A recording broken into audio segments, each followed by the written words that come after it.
फ्लॅटची balcony तोडून bedroom वाढवणे, grill लावणे महागात पडू शकते.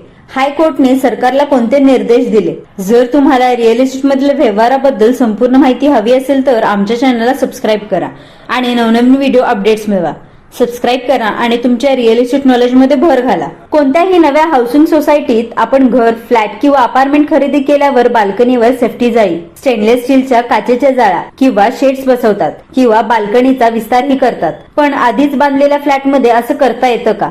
आपल्या फ्लॅटमध्ये कोणतेही बदल करण्यापूर्वी गृहनिर्माण संस्थेचे नियम, मंजूर बांधकाम आराखडे आणि महानगरपालिकेचे नियम समजून घेतले पाहिजे.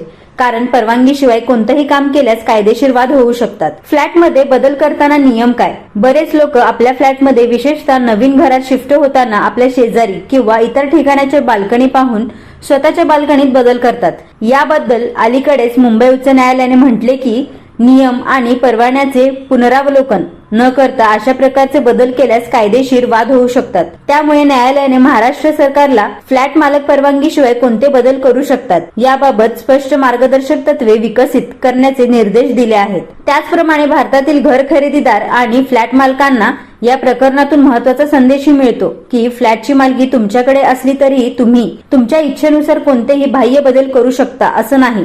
त्याआधी सर्व नियम समजून घेणे महत्वाचे आहे. फ्लॅटचा मालक मर्जीनुसार कोणताही बदल करू शकतो. एका प्रकरणाच्या सुनावणी दरम्यान एका फ्लॅट मालकाने बिल्डरने परवानगीशिवाय बांधलेली मोकळी गच्ची झाकली असे न्यायालयात आढळून आले. त्यानंतर कोर्टाने परवानगीशिवाय केलेले असे बांधकाम नियमाच्या विरोधात आहेत आणि काढून टाकण्याचे आदेश दिले. मुंबई उच्च न्यायालयाने म्हटले की फ्लॅट तुमचा असला तरी इमारतीचे अनेक भाग सोसायटीचे नियम, बिल्डर खरेदीदार करार, महानगरपालिकेचे बांधकाम नियम, अपार्टमेंट कायदे आणि सुरक्षा नियमाच्या अधीन असतात. इमारतीचे बाह्य स्वरूप, रचना, सामायिक जागा किंवा सुरक्षिततेवर परिणाम करणाऱ्या कोणत्याही बदलासाठी प्राधिकरण किंवा सोसायटीची परवानगी घेतली पाहिजे.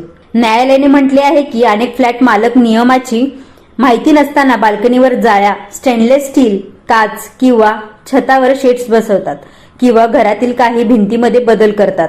अशा बदलासाठी स्पष्ट मार्गदर्शक तत्वे निश्चित करण्याचे कोर्टाने राज्य सरकारला आदेश दिले, जेणेकरून कोणत्याही बदलासाठी परवानगी आवश्यक असल्याचे सर्वसामान्य जनता आणि प्रशासन या दोघांनाही कळेल. तुम्ही बाल्कनीला सेफ्टी ग्रिल लावू शकता का?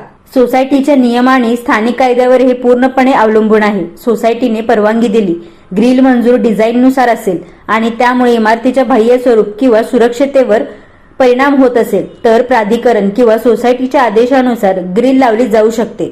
म्हणजे केवळ तुमच्या शेजाऱ्यांनी ग्रिल बसवले म्हणून तुम्हालाही परवानगीशिवाय तसे करण्याचा अधिकार आहे असे नाही. त्याच वेळी लक्षात घ्या की बाल्कनीला काच, वीट, अॅल्युमिनियम किंवा छताने पूर्णपणे बंद करणे सेफ्टी जाळीपेक्षा वेगळे असते. यामुळे इमारतीचे बाह्य स्वरूप बदलू शकते. त्यामुळे प्राधिकरण किंवा सोसायटीकडून परवानगी घेतली पाहिजे.